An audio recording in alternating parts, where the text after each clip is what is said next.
চলো আজকে চিকেন কষা আর তার সাথে ফ্রাইড রাইস বানানো যাক। প্রথমে আমি ফ্রাইড রাইসটা বানাবো, তো তার জন্য চালটাকে ভালো করে ধুয়ে জল দিয়ে ঢাকা রেখে দিতে হবে 1 ঘন্টা। তো ওখানে চালটা ভিজিয়ে রেখে আমি ক্যাপসিকাম, গাজর, বিনস এগুলো সব কিছু কেটে নিয়েছি। তারপর আমি এবার মাংসের মশলাগুলো করব, সেগুলো হচ্ছে আদা, রসুন, পেঁয়াজ, লঙ্কা সবগুলো। তারপর আমি কাজু আর কিশমিশটাকেও ভিজিয়ে রেখেছি। ফ্রাইড রাইস করার জন্য আমার কিছু গোটা গরম মশলা লাগবে, সেগুলো আমি নাম জানি না, তো ওগুলো দিয়ে আমি কড়াইতে ভালো করে লাল লাল করে মানে শুকনো খোলায় ভেজে নিয়ে তেলটা দিয়েছিলাম। তেলটা গরম হওয়ার পর আমি গাজর ভেজে নিয়েছিলাম, মানে তেলের মধ্যে খানিকটা ঘিও দিয়ে দিয়েছিলাম যেন একটু সেন্ট হয়। তো তারপরে গাজরটা ভাজার পরে গাজরটা উঠিয়ে নেওয়ার পরে আমি দিয়েছিলাম বিনসগুলোকে ভালো করে ভাজতে হবে, মানে যতক্ষণ না একটু ভাজা ভাজা হয়ে যায়। নুন দিয়ে হালকা করে ভেজে নিয়েছিলাম, মানে সবুজ রঙটাই যেন থাকে। তো বিনস ভাজার পরে আমি ভেজেছিলাম ক্যাপসিকামটাকেও মানে ভালো করে ভাজতে হবে, সবুজ রঙটা যেন চেঞ্জ না হয় সেরকমভাবে ভাজতে হবে। সব কিছু ভেজে নেওয়ার পরে আমি কাজু আর কিশমিশটাকেও হালকা করে একদম ভেজে নিয়েছিলাম। তো ভাজার পরে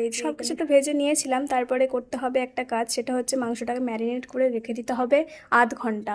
তো আমি কি করেছিলাম, সব মশলা দিয়ে, দই দিয়ে, তেল দিয়ে, গোটা গরম মশলা দিয়ে সব কিছু দিয়ে ভালো করে মেখে ওটাকে 1 ঘন্টা রেখে দেওয়ার পর আমি আবার কড়াইতে তেল দিয়েছিলাম, তার উপর দিয়েছিলাম কুচনো পেঁয়াজটাকে ভাজা ভাজা হয়ে গেছিলো। তারপরে দিয়েছিলাম চিকেন। তো চিকেন দেওয়ার পরে ভালো করে নাড়তে হবে। এখানে আমি নাড়তেই পারছিলাম না, এতটা পরিমাণে চিকেন ছিল। তো আমাদের তো এত বড় গোষ্ঠী, তার জন্য বেশি করতে হয়। চিকেনটা একটু কষা কষা হওয়ার পরে তার মধ্যে আলু আর ক্যাপসিকাম দিয়েও ভালো করে কষিয়ে নিতে হবে। যখন দেখবে তেল বেরিয়ে গেছে, তো তখন আমার চিকেন হয়ে গেছে। প্রথমে ঘি দিয়ে তার মধ্যে দিয়েছিল মা হচ্ছে চাল, যেখানে সবজি, চিনি গুঁড়ো সব কিছু হচ্ছে মিক্স করা ছিল। তারপরে আমি দিয়েছিলাম একটু গোটা গরম মশলা। একটু নাড়াচাড়া করার পরে এই যে ফ্রাইড রাইস রেডি। তো তোমরা কালারটা দেখো, চিকেন কষার আর ফ্রাইড রাইসের কি সুন্দর একটা কম্বো। তো এরকম ভিডিও দেখার জন্য আমাকে কমেন্ট করো আর আমি ভিডিও তোমাদের আপলোড দিতে থাকি। ভিডিওটা এইটুকুই, তো দেখা হচ্ছে পরে ভিডিওতে।